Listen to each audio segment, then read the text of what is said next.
Vamos a hacer una pequeña, una breve, muy breve introducción de, bueno, pues de quién es para aquellos que no conozcan a Juan Sáez, ¿vale? Es el fundador del Arte Zahorí y es creador de una formación de geología sensitiva que emplea el cuerpo como instrumento.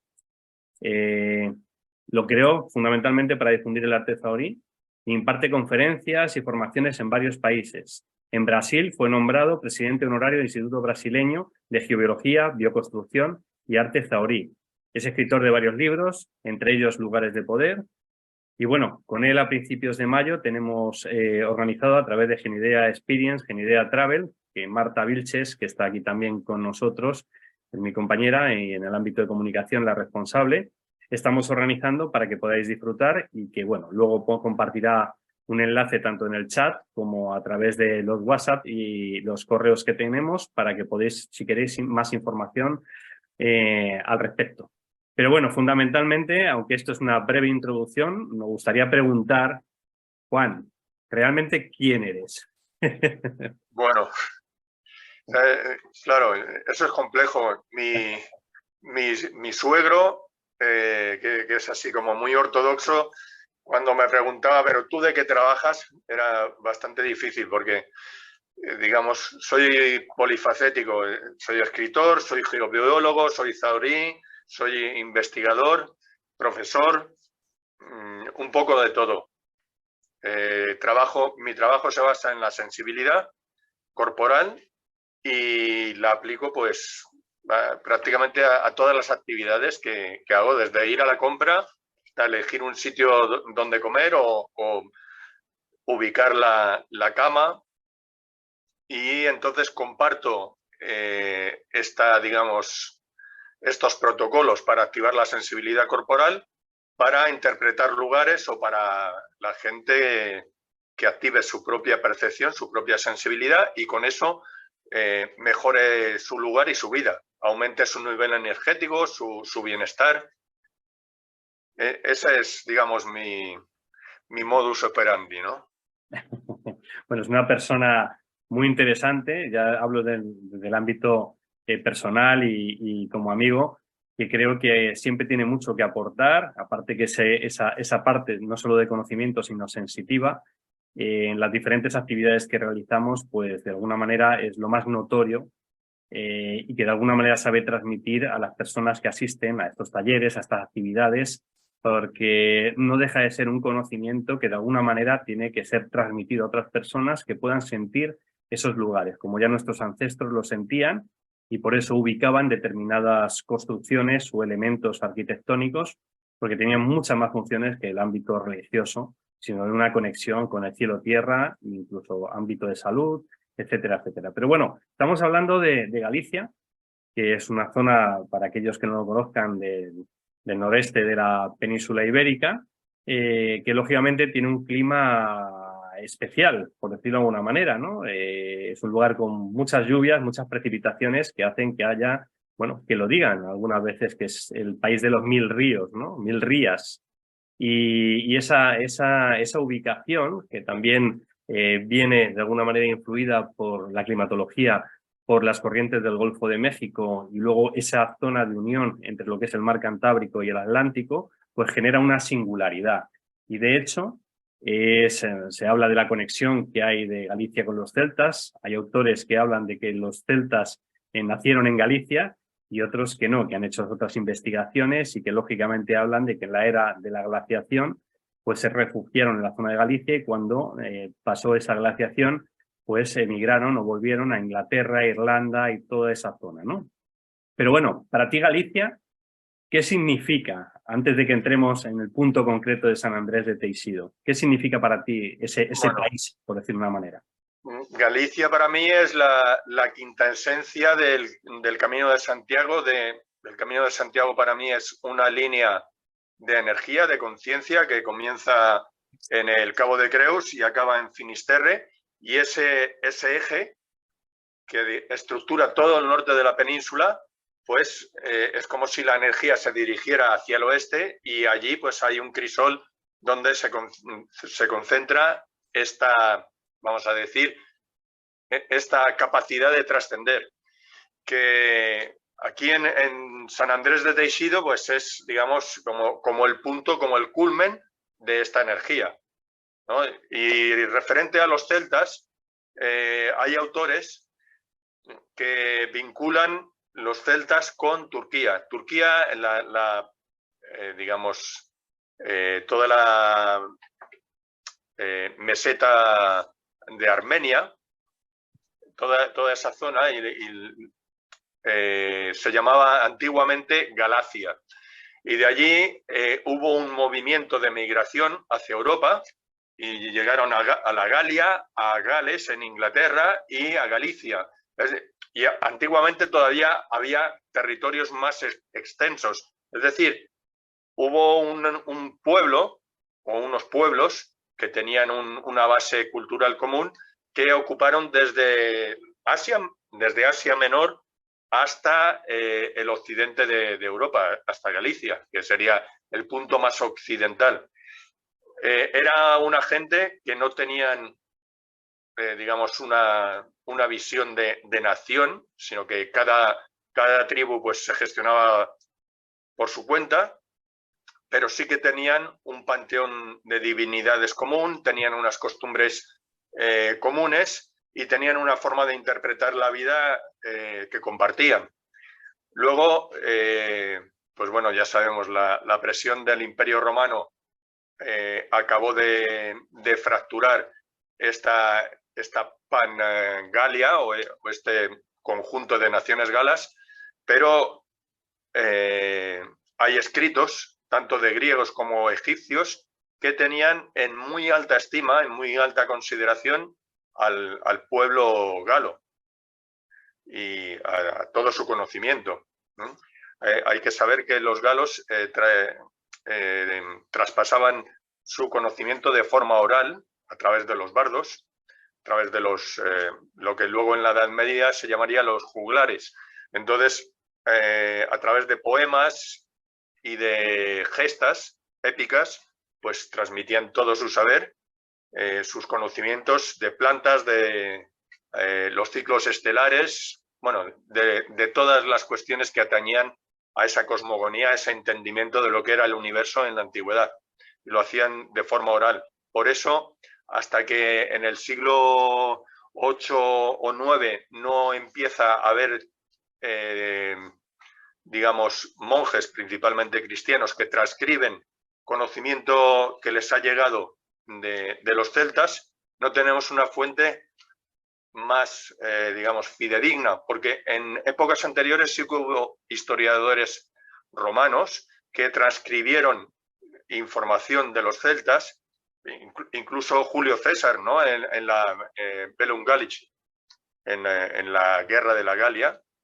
Lo que pasa es que, claro, eran los enemigos, entonces, claro, a la hora de describir las costumbres y las dinámicas de un pueblo, si nos tenemos que hacer caso de lo que dicen sus enemigos acérrimos, que tergiversan la historia para justificar un genocidio, como hubo en la época de César, dicen que mataron 1 millón de galos, pues ahora serían el equivalente de la época de los romanos, ahora pues 10 millones de personas, así, o 15. Entonces, claro, para justificar eso, pues explican atrocidades. Entonces, bueno, los galos realmente eran un pueblo singular. Si los egipcios y los griegos los tenían en alta estima, será por algo. Sí, como tú bien has dicho, había elementos comunes de la cultura, de la historia, de las tradiciones, de lo que son, lógicamente, el culto a diferentes dioses, pero también hay singularidades. Bueno, igual que la música, es algo que también comparten, ¿no? El gusto por un tipo de música, la música celta, claro.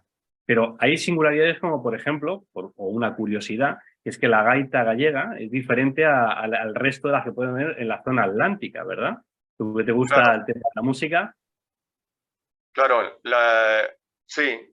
Yo, a ver, de gaitas no sé mucho, pero claro, cada gaita, o sea, la gaita, digamos, escocesa o la gaita del país de Gales o la gaita inglesa o de Irlanda o la de Galicia, pues cada una tiene unas características específicas. Sin embargo, pues es un instrumento común, aunque cada una sea digamos, esté concebida de una manera específica.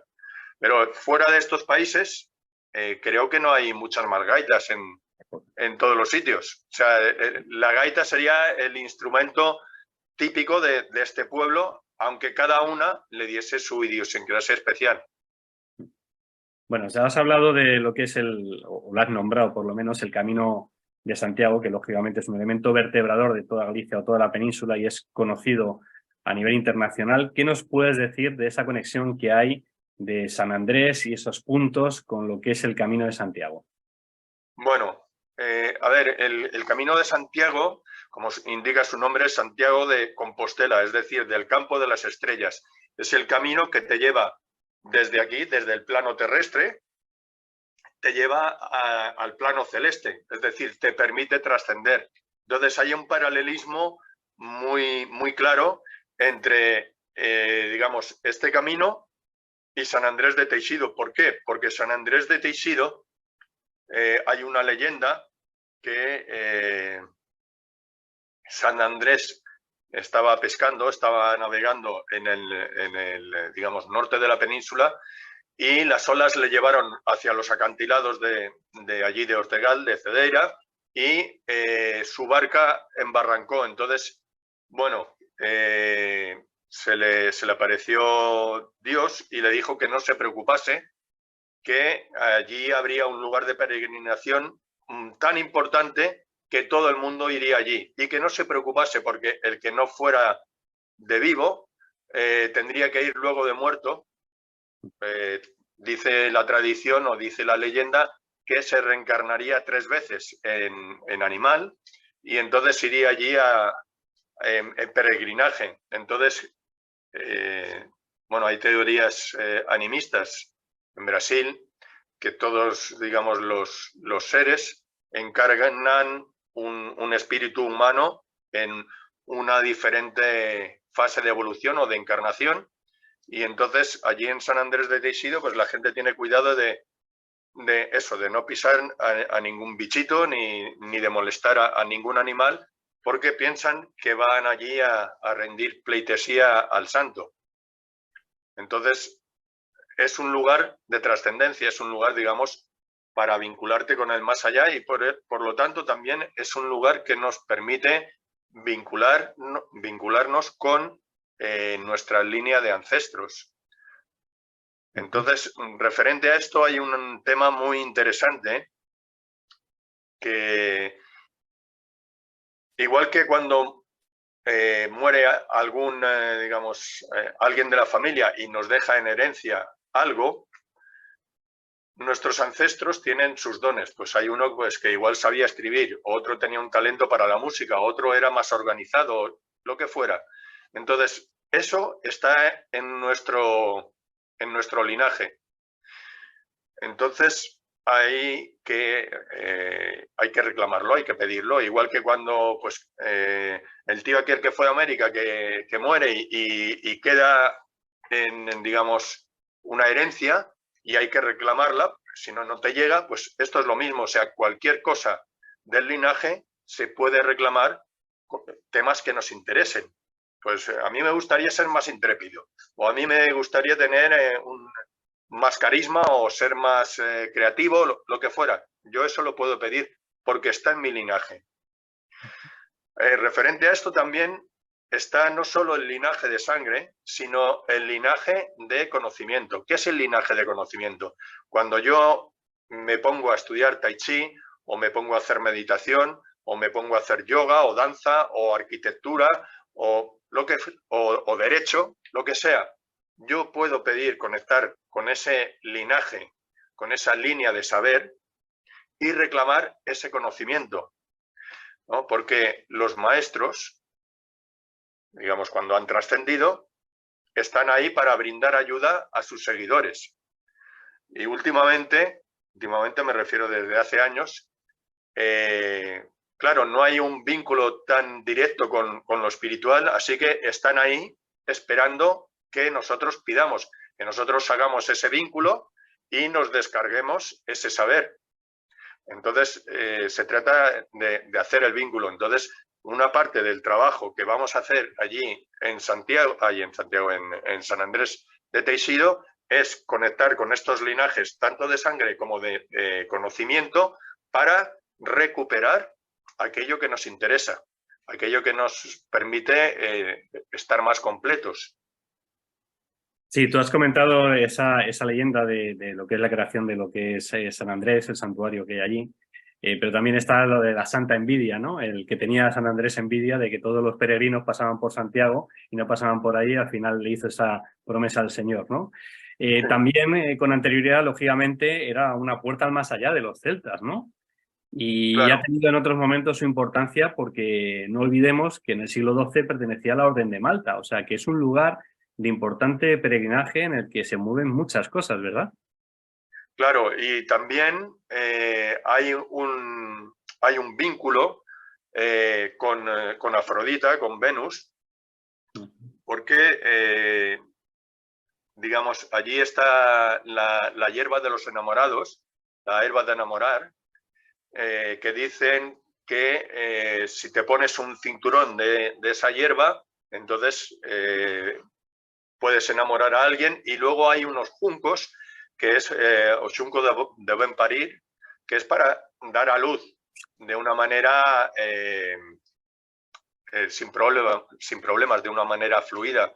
Entonces, por eso, por un lado, esto de la hierba de enamorar, que dice que si tú te pones el cinturón este, encuentras pareja allí, y luego lo de los juncos, entonces, por eso decían que a San Andrés van 2 y vuelven 3. Claro, luego también allí hay una fuente, un poco más abajo, que es la Fuente del Santo, que en la Fuente del Santo hay 3 caños y que se pedían 3 deseos, uno por cada caño. Y entonces decían que se tiraba una miguita de pan, porque de esa fuente luego sale un riachuelo del agua de la fuente. Entonces, una vez has bebido en los 3 caños y has pedido un deseo en cada caño, tú tirabas una miguita y entonces si la miguita flotaba, los deseos se cumplían. Y si se hundía, pues entonces tenías que volver otra vez a visitar al santo y a repetir el proceso, beber de la fuente y echar otra vez la miga para que se cumplieran los deseos. Tanto esto de la fuente como la leyenda de la herba de los enamorados nos está hablando de la energía creativa. La energía creativa es la que nos permite reproducirnos, pero también es la que nos permite conseguir nuestros deseos, la que nos permite desarrollar nuestras aptitudes. Y eso, de alguna manera, es lo que nos va a hacer trascender. Entonces, la trascendencia no solo es conseguir un vínculo con el más allá, sino es ir más allá de mis límites, que es esto lo que, digamos, el objetivo del viaje. Sería un poco, aparte de disfrutar con la gastronomía, con el lugar, con los paisajes, con la historia y con la compañía, que será un grupo entrañable, como las otras veces que hemos ido, por ejemplo, a Montserrat. Aparte de todo eso, es para incorporar una serie de referencias, de registros, que luego cuando acabe el viaje, que no sea simplemente una anécdota de, oh, qué bien lo pasamos, sino que, no, traigo todo esto, lo pongo en funcionamiento en mi día a día para ir más allá de mis límites, para conseguir aquello pues que llevo tiempo pensando de cómo hacerlo. Aquí voy a coger las herramientas para luego las aplico y llego hasta allí, hasta donde yo quiero. Sí, en esto que es por matizar y también aportar un poco más en lo que de lo que estabas hablando de la fuente de los 3 caños, que lógicamente está allí en el santuario. Es un agua que de siempre se ha dicho que puede decir que es milagrosa, en el sentido de que cualquier dolencia se supone que la cura. De hecho, hasta hace poco la tradición mandaba que tú mojabas un trapito o un papelito y te lo ponías en la zona que tenías esa dolencia, lo dejabas un rato y luego lo dejabas hecho con una lazada en un árbol cercano, o en algún elemento donde se pudiera de alguna manera secar, y eso hacía que esa dolencia desapareciera. Lastimosamente, como es un lugar que cada vez hay más peregrinaje, estaba todo lleno, estaba empapelado, ¿no? Entonces, esos lazos se volaban y, bueno, de alguna manera han tenido que limitarlo y sí que ahora tienen una limitación de poder hacer uso de ese ámbito milagroso, ¿no? Pero que son curiosidades del lugar que ya las santeiras, que son esas mujeres y esos hombres que hay en San Andrés, que venden otra serie de elementos que luego hablaremos, como de la hierba que has comentado hace un momento, pero es un lugar mágico, con tradiciones, no voy a decir herméticas, sino celtas y quizá anteriores, incluso de otras regiones, que de alguna manera se ha seguido hasta prácticamente hace unos años. Bueno, referente a esto, una singularidad, mira, en Inglaterra y en Irlanda, también al lado de los ríos, al lado de arroyos o de fuentes, se cuelgan en los árboles prendas de ropa para pedir, digamos, pedir deseos o ayudar a sanar. Pero no solo eso, sino yo hace unos años hice un par de viajes a Armenia, ¿no? Que he dicho antes que la cultura celta hay algunos que lo vinculan también con la meseta de Armenia. Y allí en el norte de Armenia hay un monasterio que es el más antiguo que tienen allí, que es un monasterio que en parte es rupestre. Hay unas cuevas excavadas en roca con una serie de simbología que hacen referencia a la diosa. Tenemos aquí de nuevo a Afrodita o Artemisa, ¿no? La diosa de la luna. Y luego hay un río y al otro lado del río hay una gran caverna, hay como un gran abrigo. Y entre el río y el gran abrigo este hay un bosque, pues tendrá el bosque unos 100 metros a 200 y pico, y el bosque, la parte de abajo hasta donde llegan los brazos de las personas, es un bosque de paños. O sea, todo de trapos colgados, digamos, haciendo pedidos. Es decir, que esa tradición que vincula el agua, los árboles y los paños al viento, nos recuerda también las banderillas estas de oración de los tibetanos, están allí. Sí, siguiendo un poco también con esto que estás comentando y haciendo alusión a la hierba de enamorar, ese cinturón, ¿no? Que de alguna manera, como dices tú, que van dos y vuelven tres, está también lo que se llama el ramo de San Andrés, que el ramo de San Andrés lleva una vara de avellano, una rama de tejo, hierba de enamoral y sanandresiños, que luego diré o comentaremos lo que es, que la vara de avellano para la protección, el tejo, cultura celta también, la salud, la hierba, lógicamente, para enamorar, y luego los sanandresiños, que son amuletos. Entonces, hay muchos elementos curiosos en este lugar. Sí, los sanandresiños son amuletos que se hacen con miga de pan, que los hacía una familia tradicionalmente allí, se hacen manualmente, y entonces pues hay varios, ¿no? O sea, hay, digamos, la sardina para la alimentación, la flor para el amor, el santo para la salud, y hay como 8 o 9 tipos de la barca para los viajes. Entonces hay diferentes figuras que se pintan con unos colores característicos y se hacen, digamos, luego ofrendas con estos sanandresiños. Mira, son estos elementos. Ahora comento para ayudar con eso. Sí, has hablado, te comento, pues los tengo aquí anotados para no confundirlos, que sería el santo, que hace referencia a la salud, la flor, que hace referencia al amor, la mano, que es la suerte en los estudios, un pez, referente al alimento, la escalera, para el tema del trabajo, para el trabajo o lo que es el negocio, la barca, el buen viaje, el llegar a puerto, la corona, que es la protección, y luego la paloma, que lógicamente eso es universal, que hace referencia a la paz. Eso es. Pero también hay más elementos, como por ejemplo los esbotos de cera, ¿verdad?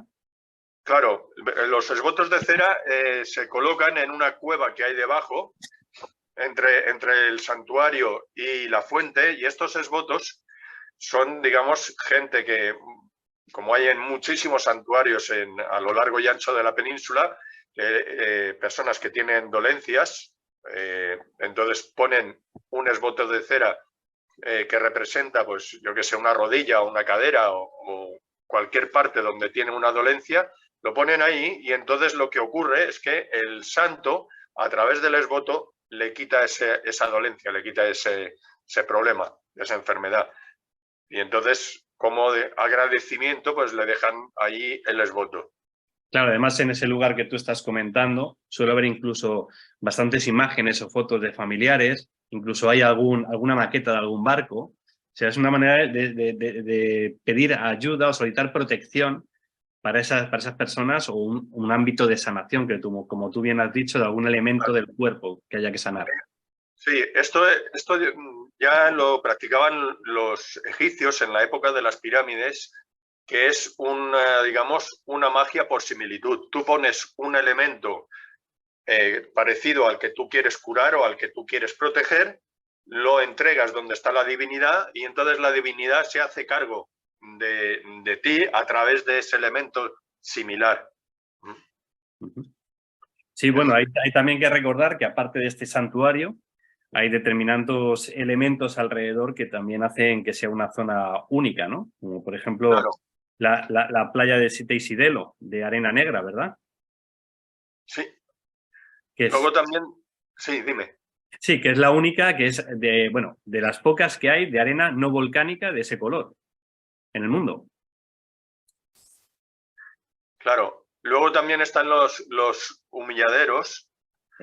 Hay, digamos, puntos en torno a San Andrés de Teixido que se deposita una piedra. Esa piedra tiene, según la tradición, preferentemente se ha de tomar de la ciudad de partida y representa al peregrino. Entonces, haces todo el camino y justo antes de llegar a San Andrés dejas ahí la piedra como un vínculo. Pero fíjate que en la India hay una tradición similar que se llama el bindu, la semilla, que es como el puntito este que se pintan los creyentes cuando han ido al templo, pero también el bindu es una semilla de piedra que cuando tú vas a hacer un templo, para vincular el templo con otro lugar, dejas esa piedra. Y por ejemplo, aquí en Cataluña hay un monasterio benedictino que se llama el Miracle, que está vinculado con Montserrat, que es otro monasterio benedictino. Desde el Miracle no se ve Montserrat, hay una colina en medio, como un kilómetro y medio del Miracle. El Miracle quiere decir el milagro. Pero en esa colina, en la cima, hay una ermita. Y en la ermita esta, si tú te vas a la puerta, a los lados de la puerta hay dos piedras. Y entonces una piedra es del Miracle y la otra piedra es de Montserrat, de tal manera que hacen un vínculo. Entonces, aunque desde los monasterios no se ve uno al otro, pero ahí tienen como un lazo y entonces así están unidos. En Siria había un lugar, bueno, había y hay un lugar que se llama Safita.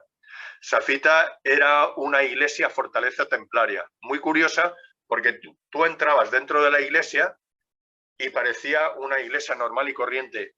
Justo después de entrar a la derecha, atrás, había una puertecita muy pequeña que casi ni se notaba, que pasaba desapercibida, y entonces por dentro de la puerta había una escalera muy estrecha que permitía solo el paso de una persona a la vez y que llevaba hasta una planta superior y luego había otra que volvía a hacer lo mismo. Es decir, por encima de esa iglesia había dos plantas y arriba estaba todo almenado. Entonces, desde San Juan de Acre, que está en la costa, hasta el crack, el famoso crack de los Caballeros, que está en el desierto, en el interior, no hay vista, pero desde Safita se ven los dos. Y aquí volvemos a encontrar lo mismo, el bindu, el vínculo, con dos piedras, una de un sitio y otra de otro, que los enlaza. Sí, claro, y además dentro de la tradición ahí en San Andrés, como tú bien estás diciendo, en esos amiadoiros, esas pilas de piedra que en otras culturas también se registra, ¿no? Aparte del peregrino cuando llega, antes de bajar al santuario, también hay otro ritual, otra costumbre, que es una vez que terminas de ver la zona del santuario, al subir en peregrinaje, es elegir una de las piedras más grandes que puedas localizar y también echarlo en ese milladoiro. ¿Por qué? Porque se entiende también que esa piedra hace referencia a lo que son almas o personas que de alguna manera están en contacto con esas piedras también. Luego, también a nivel energético, por ejemplo, por aquí hay varios menires. Por aquí me refiero a la zona de la Ampurdá, en la zona, digamos, del norte, noreste de España, ya tocando a lo que es Francia y tocando al Mediterráneo. Hay varios menires, decía, que están en un cruce de aguas, y el cruce de aguas, claro, es mucho más ancho que la piedra. Y entonces, en la base, alrededor del menir, hay piedras grandes, muchas, apoyadas unas contra otras y haciendo una pila alrededor del menir. ¿Por qué hacen esto? Porque así el cruce de aguas lo vehiculan todo hacia el menir, y el menir trabaja con mucha más potencia que si estuviese solo. Entonces, los milladeros, yo creo que aparte de la función, digamos, de vincular la ciudad del peregrino con San Andrés de Teixido, los cruceros no dejan de ser más que un menir cristianizado. Ese menir, claro, es una columna. Entonces, para ampliar la base a nivel energético del menir y que trabaje toda la base, no solo la columna, van añadiendo piedras, y entonces es una manera de, entre todos, crear una base para que el menir tenga realmente potencia y dinamice todo el entorno. Sí, lógicamente Galicia y muchas partes de la península están llenas de estos elementos que tienen su función energética, como bien estás explicando. Y bueno, recordemos que esta zona también no es solo especialmente energética por las corrientes que hay debajo, sino por otra serie de elementos que lo hacen especial. Y también paisajísticamente, porque hay varios miradores. Estamos hablando de la Sierra de la Capelada, está el mirador de Chaudamonte, el de Oscarris. Y bueno, también hay zonas como lo que es el mirador de la Garita de Urretia, que son los miradores más altos, en este caso los acantilados más altos de la Europa continental. O sea que hay una belleza también paisajística, hay una zona de formación de nubes, se ve en algunos momentos del día cómo entran las nubes del mar, entra como una especie de nieblina y se van formando y van entrando hacia el interior de la península, y es impresionante toda aquella zona, ¿verdad? Claro, sí, cuando entra el aire, digamos, más o menos cálido del mar, al subir, por eso, digamos, esos acantilados tan altos le fuerzan a subir, y arriba hace más frío, entonces la humedad se condensa y se forman las nubes. También decir que, claro, lo que comentaba antes, la cordillera Cantábrica y los Pirineos, si lo vemos en un mapa, o si entramos en el Google Earth o en el Google Maps, vamos a ver que es una sola cadena montañosa, desde el Mediterráneo hasta las rías de Galicia. Es todo un eje. La energía que se crea cuando la placa del sur de Europa impacta contra la placa de la península hace que se cree todo este sistema de montañas. Y eso, digamos, hace una gran falla, una falla geológica, que hace que la energía, la electricidad, una electricidad de baja intensidad, circule de una manera constante. Al ser digamos, un sistema montañoso importante, son 1000 kilómetros o algo más, entonces toda esa energía está fluyendo en un sentido, va de este hacia oeste.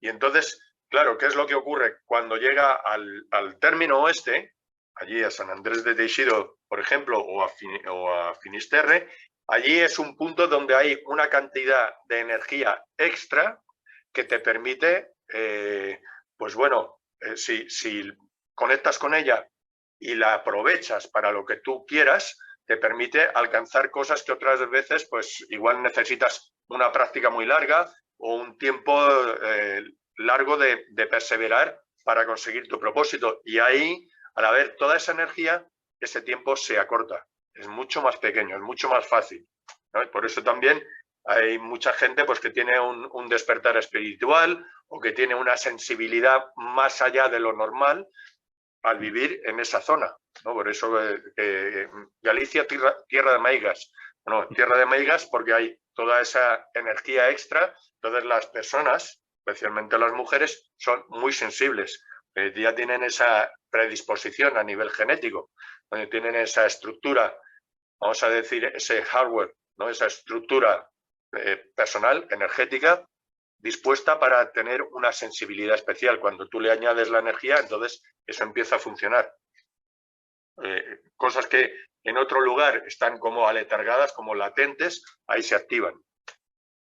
Sí, no olvidemos también que, bueno, también en la tradición, aparte de lo que es el hecho de lo que hablábamos de las meigas, de esa tradición, hay poblaciones también con suma importancia, por ejemplo, Cedeira, de la cual San Andrés de Teixido pertenece a Cedeira, que ya en las leyendas decían que los habitantes de allí eran en sus orígenes ballenas y peces. O sea que hay una simbología que al final no dejan de ser también arquetipos que de alguna manera trasladan lo que son los orígenes de estos pueblos que habitan y habitaron en su momento, ¿verdad? Claro.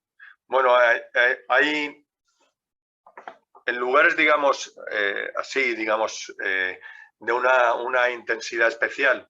En Estados Unidos también, en la costa oeste, allí en Oregón, hay también poblaciones de nativos que también tenían la idea, lo mismo que en Nueva Zelanda, que tenían la idea de un vínculo especial con las ballenas, con los cetáceos. Entonces, y aquí entra otra parte del trabajo que vamos a hacer, que es que el agua, y de ahí los cetáceos, el agua es, digamos, la conciencia del planeta. Hay un investigador, o había un investigador muy, digamos que era como el top 10 del mundo sobre investigaciones del agua, un coreano que se llama Music John. Luego, si queréis, lo ponemos. Tiene un libro que se llama La clave hexagonal del agua. Este hombre era amigo de Masaru Emoto, el célebre doctor japonés que estudió y plasmó con fotografías cómo se puede informar al agua con una palabra, con una meditación, con una oración o con una música. Pues bien, Masaru Emoto lo que hacía era que difundía el trabajo que hacía Music John. Y este señor, de alguna manera, lo que dice es que la conciencia se sustenta, o el agua sustenta la conciencia, y el agua sustenta la salud y la vida. Fijaros que nosotros somos un fractal de la Tierra. El agua en la Tierra es un 70% y en nosotros es un 70%. Es como si la Madre Tierra nos hubiese hecho una ofrenda, un cheque en blanco, digamos, de su proporción de agua para que nosotros sostuviéramos esa conciencia de forma paralela.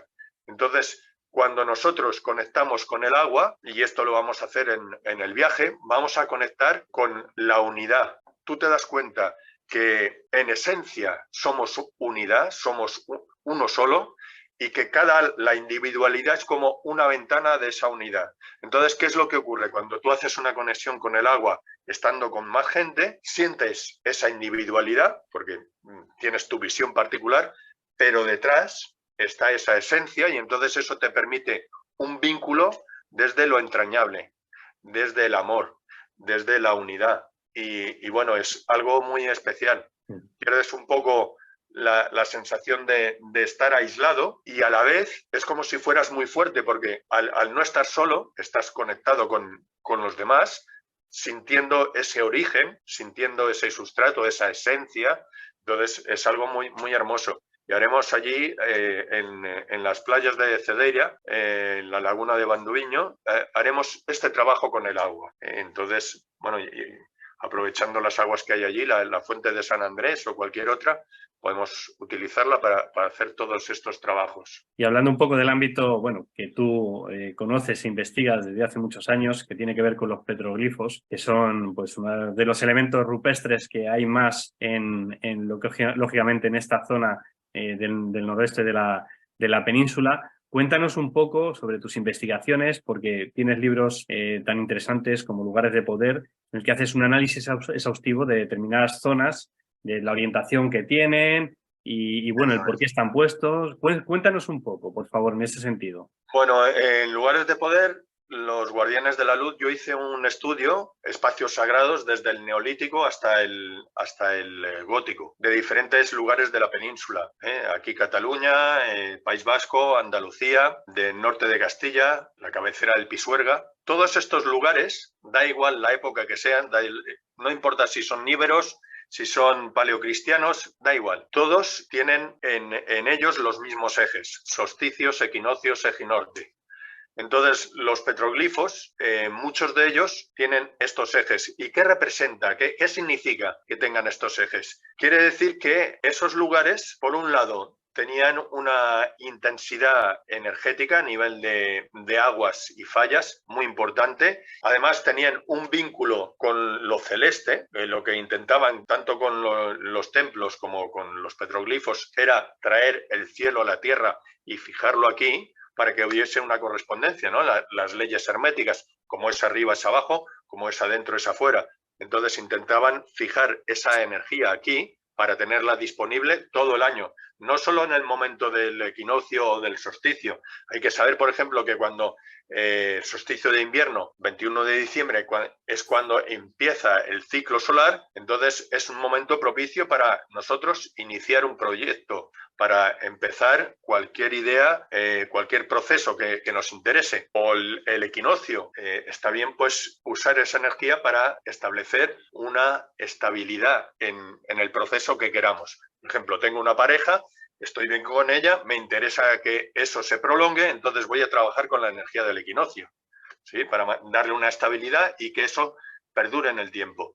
Entonces, por ejemplo, yo quiero empezar algo, quiero empezar un proyecto, pero es el 15 de marzo. Si tengo que esperar 9 meses a que sea otra vez el 21 de diciembre, eso no es operativo, no es funcional para nadie. Entonces, ¿qué es lo que hago? Yo quiero empezar, quiero abrir una tienda, quiero empezar una empresa, quiero empezar a escribir un libro. El 15 de marzo no voy a esperar 9 meses, me voy a ir a un sitio donde esté consignada, donde esté vibrando, resonando, accesible esa energía del solsticio de invierno. Voy allí, conecto con esa energía y ya tengo la referencia de inicio de ciclo.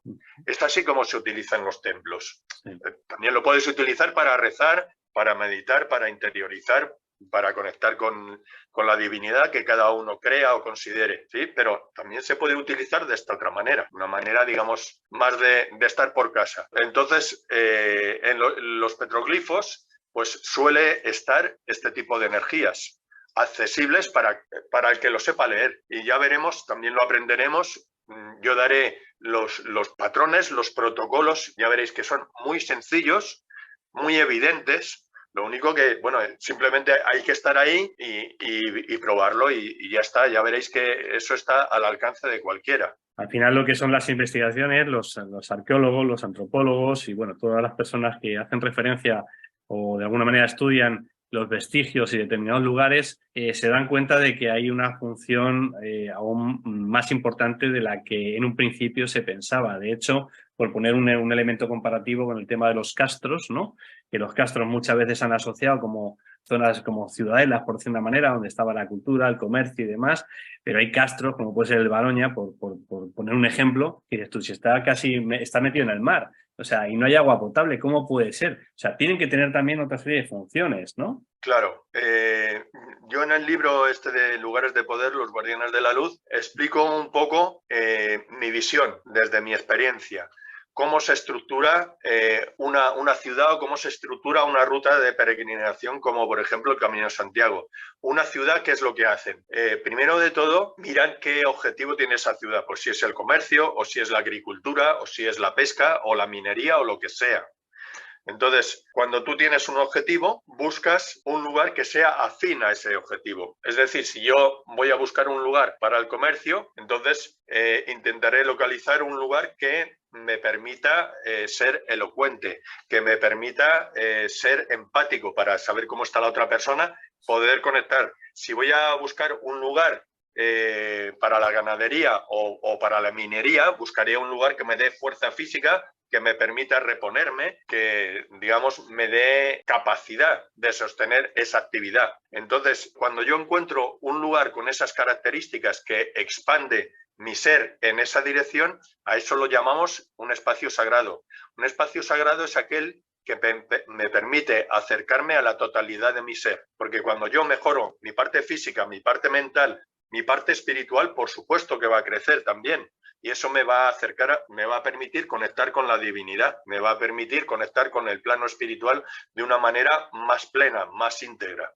¿Sí? Entonces, una vez yo establecido ese lugar, alrededor de ese santuario empieza a aparecer o la gente empieza a quedarse, porque allí pues ese tipo de actividad es más fácil. Y no solo ese tipo de actividad es más fácil, sino si yo puedo sostener procesos mentales, procesos intelectuales, pues para hablar, para negociar, para comunicarme, también a nivel físico voy a estar mejor. Por lo tanto, la vida va a ser más fácil ahí. No solo mi vida, sino la de los animales, la de las plantas. Va a ser más fácil. Con menos trabajo voy a tener más resultado, va a ser más eficiente. Lo mismo si yo busco un lugar que tonifique mi parte física. Si mi parte física está mejor, mi parte emocional va a estar más estable y mi parte mental va a poder trascender. Y mi parte espiritual lo mismo. Entonces, alrededor de estos santuarios empezaba a haber una serie de población más estable y eso es el núcleo de la ciudad. Luego, cuando eso iba creciendo, el santuario, en lugar de ser un templo abierto, de ser lo que los árabes llaman baraka, es decir, un lugar con bendición, que igual era simplemente un grupo de rocas o una fuente, alrededor se creaba un templo cerrado. Entonces la energía ya quedaba ahí circunscrita y esa energía no se expande tanto, tiene un límite y alrededor de ese límite era donde se creaba la muralla. Entonces la muralla por una parte marcaba un límite físico, arquitectónico, pero por otra parte marcaba también un límite energético, porque dentro de la ciudad había una energía estándar, que digamos mantenida, estabilizada, y fuera no se sabía lo que había. Entonces ahí se entiende, por ejemplo, en alemán, extranjero es Ausländer. Ausländer quiere decir fuera de la Tierra. No quiere decir que vengas de Ganímedes o de Plutón. Quiere decir fuera de la Tierra bendecida. ¿Por qué? Porque allí no tenías ese estándar energético. Entonces vete a saber de dónde venías. Porque si no tienes ese nivel, esa vibración reconocida, para poder interactuar, pues no se sabía muy bien cómo venías. Entonces, por eso lo de Ausländer. Entonces, cuando la ciudad crece, fuera de muros, fuera de muralla, se hace otro templo que es, digamos, a nivel energético subsidiario del templo central. Y entonces la muralla iba creciendo, se iba ampliando. Y así la ciudad iba creciendo. ¿Qué es lo que pasa cuando se establece una ruta de peregrinaje como la de Santiago?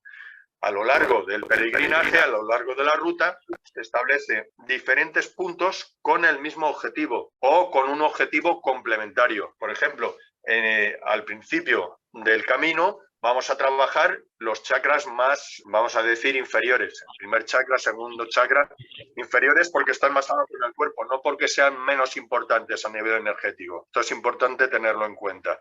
Todos los chakras tienen el mismo valor. Yo, si no tengo los de abajo estables y desarrollados, poco voy a poder trascender. Necesitamos todos. Entonces, al principio del camino se trabaja más las energías más físicas, primer chakra, segundo chakra, tercero. A medida que vamos recorriendo el camino, vamos subiendo y llega el momento que a partir de Santiago pues ya trabajamos los chakras de la trascendencia. ¿Pero por qué? Porque ya hemos llenado todos los anteriores. Entonces, el diseño de esta ruta nos permite ir haciendo un peregrinaje también interno. ¿No? Decíamos antes, como es afuera es adentro, o como es adentro es afuera. A medida que yo voy caminando, voy subiendo el nivel vibracional, la sensación, ¿no? Si empezamos, nos vamos a los primeros templos, por ejemplo, del inicio del camino francés, nos vamos por Jaca o San Adrián de Sasabe o San Pedro de Xiresa, vamos a ver que sí, el altar está aquí arriba, pero los templos están como muy abajo. Luego, cuando yo me acerco, ya llegando, digamos, a Santiago, voy a ver que la energía está muy arriba, desde el principio del templo. Entonces, la unión de todos estos templos permite hacer un peregrinaje interno, permite, digamos, ir sublimando la energía personal a través de una serie de experiencias orientadas a lo largo del camino. Claro, si la energía está aquí en el pecho, la intensidad va a estar aquí, entonces yo voy a tener una serie de experiencias que van a abrirme, digamos, este centro, van a permitirme una serie de vínculos y las experiencias van a ser muy diferentes si yo las hago desde la mente o desde el corazón o desde el jara, desde el tantien. En función de dónde esté la energía en el cuerpo, voy a tener una serie de conexiones con el entorno y con las demás personas y conmigo mismo. Y eso, la misma experiencia, a diferente nivel, me va a dejar una serie de registros muy diferentes. ¿Sí? Interesante, yo creo que la mayoría de los que están escuchándolo pues no eran temas que de alguna manera desconocían, los que estaban más cercanos quizá al conocimiento de lo que es el trabajo con las energías quizá le haya servido pues para ver un poco con otros ojos lo que es ese camino y ese peregrinaje que se realiza. Pero bueno, hemos hablado de un poco de la historia, de la cultura, de la tradición, de la mística y ahora hablamos un poco de la mástica, ¿no? Porque San Andrés de Teixido es un lugar también especial para degustar, pues lógicamente, productos típicos de allí, como pueden ser los percebes, ¿no? Este marisco que de alguna manera es un icono también de Galicia, pero si hablamos de lo que es la gastronomía, podríamos hablar de lo que es la zona de Galicia, del pulpo a feira, de la empanada gallega, los pimientos del Padrón, del caldo y el cocido gallego, de la tarta de Santiago. En los mariscos hemos dicho los percebes, pero también están las vieiras, los santiaguiños, los bogavantes, los centollos, los buey, los camarones, bueno, infinidad de elementos que hacen o crean un lugar, un destino gastronómico y una riqueza que ya no solo el país, sino que ahí se aglutina y que de alguna manera pues lo hace diferenciador con respecto a muchos otros lugares.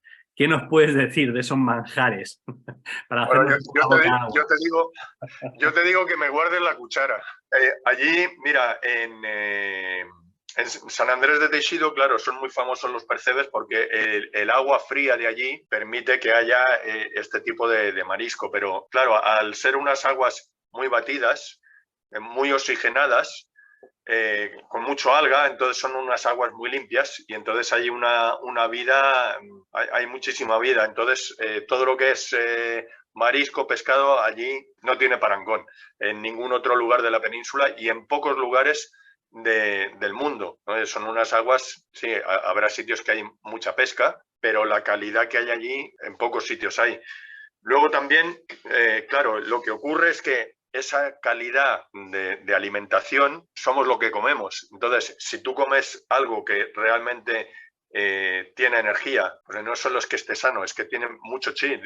Es lo que decíamos antes, toda la fuerza de la cornisa norte desemboca allí. Entonces, los seres, los peces, el marisco, lo que comas de allí, pues sabe diferente. Yo no sé, luego también, claro, es que los gallegos también tienen mucha mano a la hora de cocinar. Y luego, otra cosa que a mí me encanta es que no te escatiman. O sea, yo, claro, te empiezan a poner y cuando ya no puedes más te vienen y te dicen que ya te rindes. Claro, o sea, entonces también esto hay que ir con un poco de cuidado. Ya sé que vamos a ir 3 días con tranquilidad.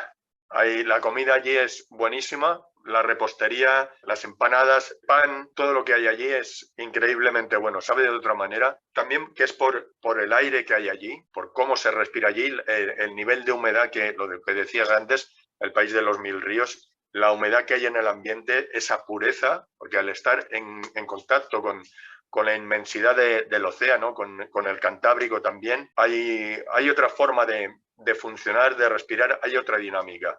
También tenéis que pensar que allí en Galicia el sol brilla más, aunque parezca una contradicción, pero yo estoy aquí en Cataluña, aquí a las 8:30, ya se está poniendo el sol. Allí te vas a Galicia y son casi las 10 o 9 y pico y todavía es de día. Al estar, digamos, la pineal activa con esa intensidad de luz más tiempo, entras en otra dinámica, te permite otras cosas. Haremos también prácticas con el sol, con la luz, haremos prácticas con las estrellas, si el tiempo nos acompaña y nos permite tener un cielo mínimamente despejado por la noche, trabajaremos con las estrellas o con la luna, o con las dos, y porque los antiguos pensaban que cuando un ser se iluminaba conseguía un desarrollo especial. Decían que, y también lo decimos nosotros ahora, que se ha iluminado. Y los seres más luminosos del universo son las estrellas. Tanto es así que para los antiguos ellos pensaban que eran los santos, los dioses que estaban ahí dando una referencia para nosotros los mortales. Entonces, cuando tú conectas con el brillo de una estrella, es el brillo de un ser sumamente evolucionado, que te va a permitir alcanzar unas cotas, unos estadios de conciencia o de saber que de otra manera son difíciles de alcanzar. Veremos también que hay estrellas armónicas o positivas, que ya Platón nos hablaba. Hay estrellas armónicas y hay estrellas desarmónicas. Entonces veremos algunas de las armónicas y otras de las desarmónicas. Yo he estudiado principalmente las estrellas desde el punto de vista de la tradición taoísta. También he mirado un poco las estrellas desde la tradición egipcia. Entonces, bueno, en función de lo que haya, pues trabajaremos algo sencillo, que luego cuando nosotros estemos en nuestra casa o nos vayamos de excursión por ahí y veamos el cielo, nos podamos orientar, podamos saber qué estrella es y sepamos qué meditación, para qué órgano, para qué propósito puedo utilizar tal luminaria o tal otra. Muy bien. Todo ha sido muy interesante, el tiempo ya se nos echa encima. Agradecer tenido esta charla amena en un día como hoy, vísperas de una festividad en la que mucha gente se va. Vamos a estar en contacto, atendremos algún otro encuentro, aparte del programado para mayo de ese viaje, al cual estáis todos invitados y cualquier información la compartiremos. Así que un placer, querido amigo, querido Juan, gracias a todos los que habéis estado y que tengáis una buena Semana Santa. Abrazo enorme desde el corazón.